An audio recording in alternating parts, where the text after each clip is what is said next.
Selamat datang di video tutorial Siswa Niro. Kali ini kita masuk di sesi ketiga. Nah, di sesi ketiga ini saya akan menjelaskan bagaimana cara bekerja dan memahami fungsi dari panah hitam dan edit tools, kurang lebih seperti itu ya teman-teman. Jadi ini sangat berperan penting teman-teman ketika kita menggunakan fungsi dua alat tersebut. Oke, kalau begitu kita langsung saja ke software Inkscape-nya dan berlatih. Di sesi ketiga ini, saya akan menjelaskan bagaimana cara kerja panah hitam dan alat bantu satu lagi, yaitu edit pads. Ya, ada yang bilang edit tools atau misalkan untuk mengedit titik. Nah, tergantung kita cara pandangnya seperti apa, cara mudah seperti apa. Di sini kalau di Inkscape namanya edit pad by notes ya, kurang lebih seperti itu.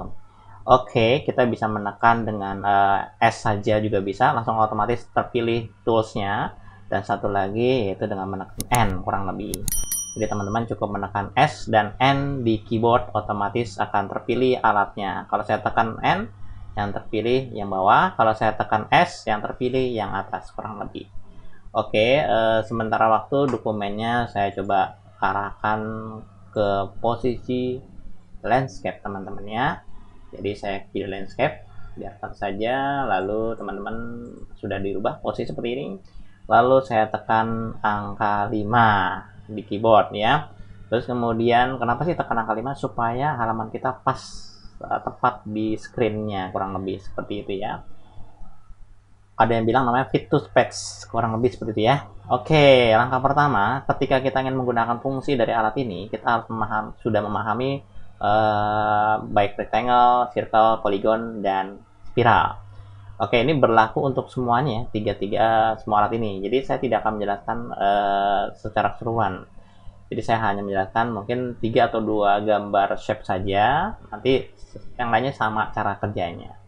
Oke, langkah pertama teman-teman cukup mengambil kotak, ya. Terus kemudian teman-teman bisa menggunakan panah hitam.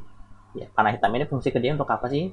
Jadi kalau saya klik panah hitam, otomatis di bagian objeknya nanti yang kita pilih, yang kita buat saat ini, teman-teman akan terlihat seperti ini. Oke, ini saya coba tekan angka 3 ya, supaya terlihat lebih dekat. Saya tekan angka 2 deh. Nah, oke, 3 aja dulu. Saya tekan shift min, mungkin terlalu dekat ya. Jadi teman-teman bahwa kondisi saat ini teman-teman kalau kita lihat menggunakan panah hitam itu ada seperti panah ya di setiap sudutnya maupun di sisinya juga ada. Jadi kalau saya klik pertama kali otomatis tampilan seperti itu. Jadi fungsinya untuk apa? Untuk memperbesar atau meresize ukuran dari objek tertentu ya yang kita buat. Ini berlaku untuk circle, berlaku untuk yang polygon dan spiral, sama saja. Jadi saya klik aja langsung ditarik ke atas sesuai dengan kebutuhan. Oke, atau mau di sini, di sisi kanan, atau atas, atau bawah. Kurang lebih cara kerja seperti itu.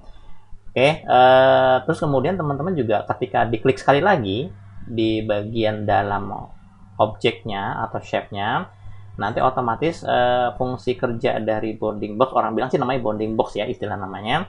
Jadi dia akan berubah menjadi skew, bisa dimiringkan ke kanan, ke kiri, atau mau di rotate juga bisa, kurang lebih bebas ya, kurang lebih seperti itu.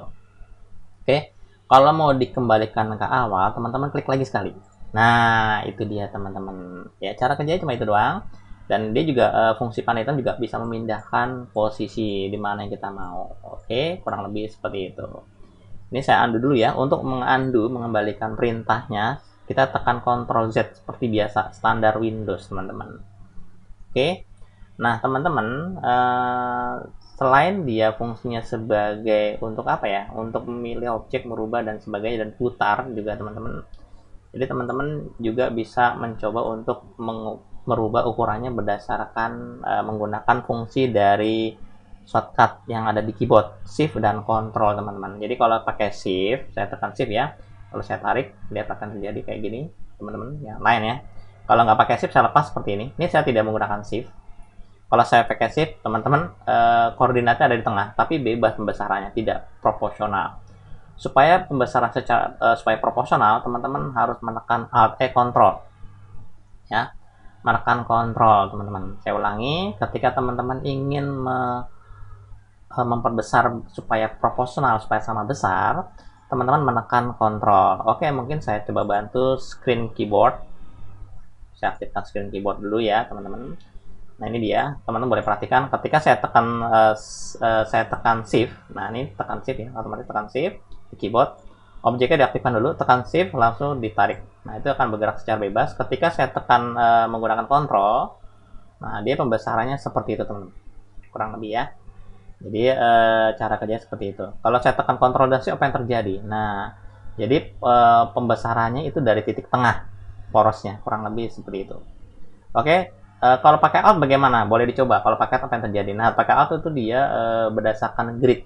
Nah, jadi pembesarannya tidak halus ya. Jadi berdasarkan grid. Grid itu apa sih? Kotak-kotak yang sudah disiapkan oleh satuan unit dari si Inkscape sendiri, kurang lebih. Saran saya kalau ingin memperbesar objek menggunakan kontrol dan shift ditekan secara bersamaan, kurang lebih seperti itu ya. Atau hanya kontrol dong juga boleh, monggo ya, silakan. Oke, silakan dicoba. Ini berlaku untuk yang circle dan berlaku untuk yang polygon dan spiral juga sama ya teman-teman. Jadi ini saya contohkan saja ya, lebih simple. Sebentar, saya kecilkan dulu. Saya mencoba untuk yang circle. Oke, saya kembalikan normal. Oke, terus kemudian saya coba untuk bintang dan spiral.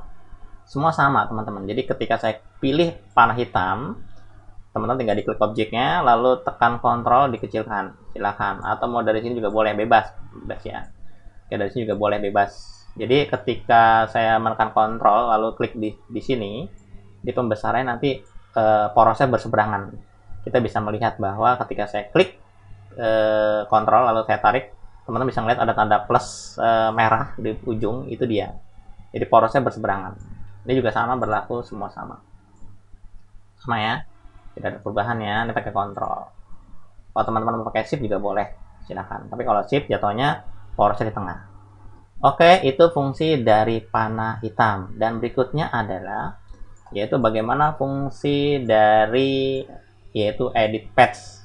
Nah, ya di sini edit path atau edit tools, ada edit atau edit titik kurang lebih ya. Kira-kira enaknya bagaimana bahasanya? Tapi kalau dari gambar sih sudah sangat jelas dia untuk mengedit titik kurang lebih ya teman-teman. Jadi teman-teman cukup diaktifkan. Ini berlaku semua objek ya. Dari 5 objek ini teman-teman cukup klik saja di bagian objeknya yang mana saja, lalu klik yang nomor 2. Ketika saya klik nomor 2, otomatis di sini ada seperti ini. Saya coba saya tekan angka 3 ya, supaya konsentrasi di bagian objeknya. Nah, teman-teman bisa melihat, ini saya geser dulu. Teman-teman bisa melihat bahwa di sini ada titik bulat ya, bukan yang kotak ya, titik yang bulat. Jadi teman-teman bisa menggeser secara manual, digeser. Nah, itu dia. Oke, bisa digeser. Untuk menggeser itu fungsinya kayaknya. Oke, ini saya kembalikan lagi ke angka 2. Oke, atau angka 1 saja. Aktifkan, coba diklik, dilakukan ke circle, klik circle-nya. Oke, saya tekan 3 di keyboard. Teman-teman bisa lihat bukan yang ini kotak, bukan titik yang kotak, tapi titik yang bulat ya. Nah, teman-teman bisa lihat, oh seperti itu terjadinya. Jadi teman-teman bisa menggeser titik-titik tersebut, kurang lebih seperti itu ya. Ini untuk yang circle, kurang lebih cukup diklik lalu digeser menggunakan mouse kiri, klik kiri ya. Oke, saya tekan angka 1 lagi, kita klik coba lagi yang aktifkan yang bintang, lalu saya tekan angka 3 supaya konsentrasi di bintang. Jadi di sini yang saya geser adalah titik yang ini dia teman-teman. Jadi kita bisa ngedit bagian dalamnya kurang lebih seperti apa. Oke, atau mau ngedit titik yang di bagian luarnya kurang lebih seperti itu. Itu dia teman-teman ya. Oke, jadi teman-teman fungsi kerja dari siapa namanya? Dari si panah nomor 2 nih, edit path namanya. Cara kerjanya seperti itu. Jadi teman-teman tinggal lakukan, ditarik ke arah mana yang kalian mau. Kurang lebih seperti itu. Oke, saya tekan angka 1 lagi, lalu saya klik coba yang spiral, klik spiral, lalu tekan angka 3 di keyboard. Nah, teman-teman bisa melihat bahwa di sini ada titik dalam dan titik luar, teman-teman.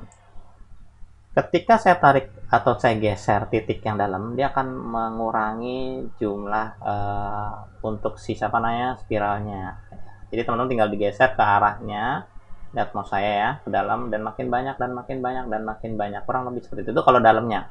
Luarnya juga sama, ketika saya klik luarnya, ketika saya tambahkan dia akan menambah, ketika saya kurangi dia akan mengurang. Kurang lebih seperti itu cara kerja dari panah hitam dan panah putih. Oke, berikutnya yaitu kita bermain stroke. Stroke-nya bagaimana? Di sini kalau kita pilih, di sini ada namanya seperti stroke. Kalau teman-teman ingin merubah stroke-nya seperti apa, teman-teman klik di sini saja langsung. Ya. Nanti di sini teman-teman bisa melihat bahwa mungkin stroke-nya terlalu besar atau garisnya terlalu besar, teman-teman tinggal diberikan nilai di sini.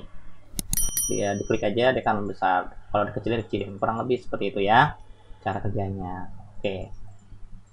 Terus kemudian yang ini berlaku untuk semuanya ya teman-teman. Jadi kalau misalkan teman-teman oh kebesaran apa sangat besar sekali, saya kasih 0 ya.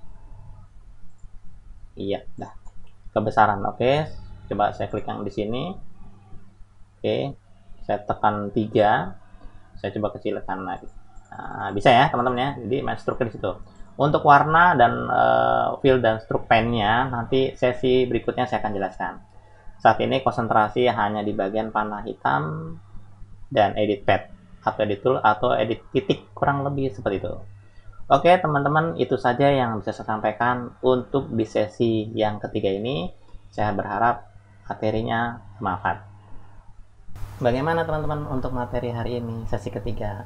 Kita sudah mempelajari bagaimana fungsi kerja panah hitam dan cara mengedit tools dengan edit tool itu bagaimana. Dan saya harap materi hari ini bermanfaat buat teman-teman.